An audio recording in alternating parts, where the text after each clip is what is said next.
Brexit. James is in Manchester. Hi, James. Hello, Tom. Pleasure to speak to you as always. We have spoken once before some time ago. Tom, I think the only way I can describe this to you, like your last caller, is the following. I'm on social media. I'm on Twitter. My Twitter accounts range from all around the country. I've been tweeting politicians today, from politicians to just ordinary members of the public like me, all the way from here to America to Australia. And I'll tell you what, Tom, I've been absolutely gobsmacked.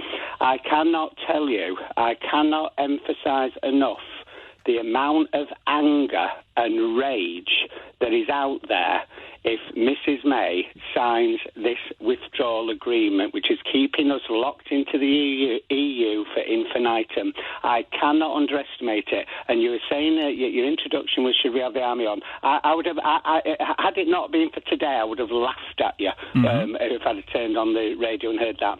But do you know what? After what I've just seen today, I cannot tell you. There is so much bitterness out there about this. I don't think you're going to get any problem from Remainers.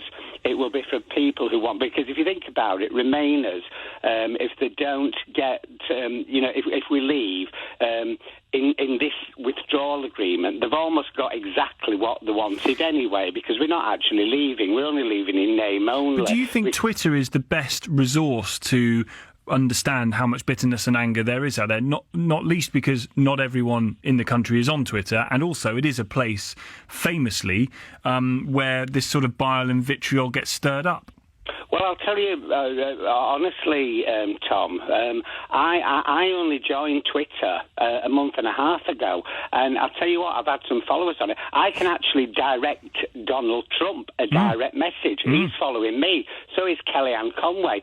So is Laura, what's her name? Laura Geller, Laura Ingraham on Fox News. She's following me. I can text her a tweet as well. What's happening is with Twitter is you can now send something out and it goes to, I can send one tweet and 10,000 people have got it within a minute. That is the beauty of social media. James, hang on the line. Adam's in Westminster. Hi, Adam. Good evening, Tom. Hello, mate. What do you make about James's point that this is going to happen if she signs this deal? There's going to be chaos.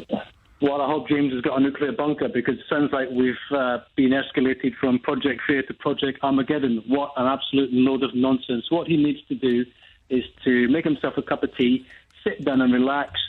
And as they said interestingly in that movie, Shaun of the Dead, it'll all blow over in the morning. Nothing to worry about. If you're looking for an excuse to have a riot, go for it. But as far as I'm concerned, again, this is Project Armageddon. It's absolutely ridiculous. No foundation. James needs to get a bit more grown up and mature in his outlook, instead of thinking that all these army boots are going to be running up and down the streets of the UK with their rifles ready to shoot people coming out of Blockbuster video shops and McDonald's stealing hamburgers. What a joke. James? Well, I couldn't get his name, but all I'll say to Adam, all I'll say to you... Adam in Westminster, don't forget Adam. Well, I didn't interrupt you, so don't interrupt me. All I can say to you, Adam, is you've completely misrepresented exactly what I just said. I was not advocating violence, and I certainly wasn't advocating that I ended up in violence or I ended up rioting. What I explained, which you clearly did not listen to, what I explained was the level of anger that is out there, right, in our streets. It's probably in your own James, street. What you're doing, you're not making any sense, mate, because you're articulating that there's a reason for people to get angry because they don't like the way the Brexit has been going. So I haven't misunderstood you in any way, shape or form, sir. So you get your facts straight before you start overloading and telling me what I did or did not say. You need to get more grasp of the Queen's English game. The problem with you... Hang on a sec, Adam, hang on. Let James come back on that. You've made your point. No, the problem with you, Adam, you're clearly a Remain voter, and you don't... You're the elitist sort of person. Adam, hang on, Adam. Who wants to talk over people because you think your opinion is better than ours. And let me tell you, Sunshine, it is not. We voted out to leave. We didn't vote for part leave, one foot in, one foot out. This isn't the okey-dokey. We voted for leave, to get out, full stop and barrel, lock, stock and barrel. And I don't really care what you think about me, but don't come on this programme and start pontificating, thinking that you know about what I'm talking about. You have got the entire exact example of the lording over, holier than thou, Ramona attitude over Brexiteers. And people like you make me absolutely sick. And people like you, Adam, are the entire reason why people like me voted for Brexit and people like me in America voted for Trump, because exactly as people like you. Can I retort, James, you clown? I usually go to Zippo Circus to be entertained. Mr. Swarbrick will actually... James, you've made your point. Hang on a sec, James. You've made your point, sir. You've made your point. Adam, go ahead. You get the chance to respond. Thank you, sir.